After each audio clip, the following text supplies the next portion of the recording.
phénomène de stratification, il est très simple. En hiver, lorsqu'on chauffe, l'air chaud est léger et il va monter vers le plafond. Le problème, c'est que quand on a des grands halls de production, on parle de gros écarts de température. On peut se retrouver avec des températures de 17-18 degrés, voire moins au sol, et 27-28 degrés au niveau du fait du bâtiment, pour un bâtiment qui a 7-8 mètres de hauteur. Et c'est un gros problème, ça fait énormément de dépenses énergétiques. Le simple fait d'éstratifier peut amener une économie de l'ordre de 30% sur la consommation énergétique dans des locaux de grande hauteur, que ce soit des centres logistiques ou des bâtiments qui reçoivent du public. Par exemple, à la SNCF, on a des bâtiments qui datent de l'époque de Napoléon III, qui sont des bâtiments assez mal isolés. Et en fait, le client nous a contactés non seulement parce qu'il avait des factures énergétiques très élevées, mais surtout parce qu'il n'arrivait pas à chauffer les gens. C'est-à-dire que vous aviez des gens qui étaient sous les TGV en train de réparer les roues, par exemple, qui étaient emmitouflés dans des doudounes, des parkas, qui avaient des gants, des chapeaux. Et sur le toit du TGV, les gens étaient en t-shirt. Donc sur une hauteur de 6 mètres de différence, il y a un écart thermique de l'ordre de 10 degrés. Donc on a résolu ce problème en mettant un brasseur d'air au plafond. On a eu la même chose chez un de nos clients historiques, la société Matisse, en Alsace, qui devait réchauffer des planches de bois pour fabriquer du lamellé collé et qui était obligé de chauffer à 30 degrés pour arriver à ce qu'au sol, on ait une température de 20 degrés qui est nécessaire en fait pour la construction de structures en lamellé collé, sans quoi la résistance des matériaux est mauvaise. De façon un peu plus exotique, on a eu un client qui est situé à plus de 2000 mètres d'altitude, l'IRAM, qui a des antennes en ondes courtes situées sur un plateau dans les Alpes. Et c'est un bâtiment donc, qui sert à réparer ces antennes, donc qui est très haut, vu que les antennes sont très hautes. Et c'était absolument impossible de réchauffer les gens qui étaient au sol. Tout l'air chaud montait au plafond.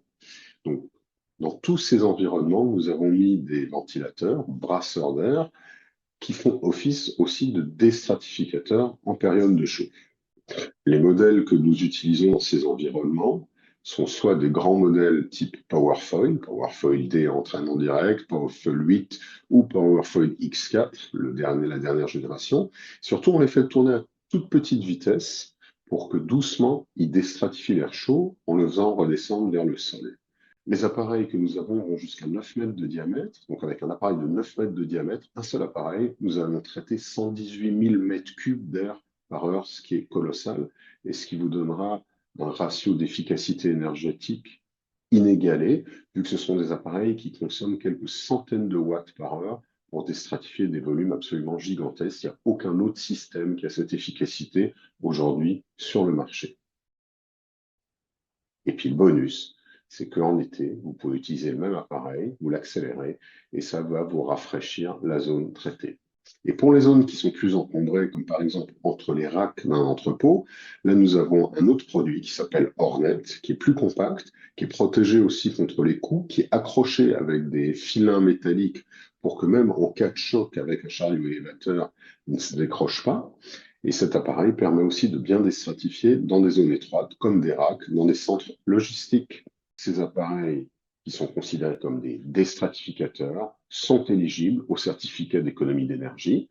Et donc, selon la configuration de votre local, l'activité qu'il y a dedans, vous êtes éventuellement éligible à plusieurs milliers d'euros pour financer votre projet. Si vous avez besoin de plus d'informations, bien évidemment, je vous invite à rejoindre notre page ressources où vous aurez tous les éléments pour bien dimensionner vos installations. Et bien évidemment, vous pouvez nous contacter. Nous ferons des études d'implantation, des études aéroliques pour voir combien d'appareils vous suffiront à bien déstratifier le volume que vous voulez traiter.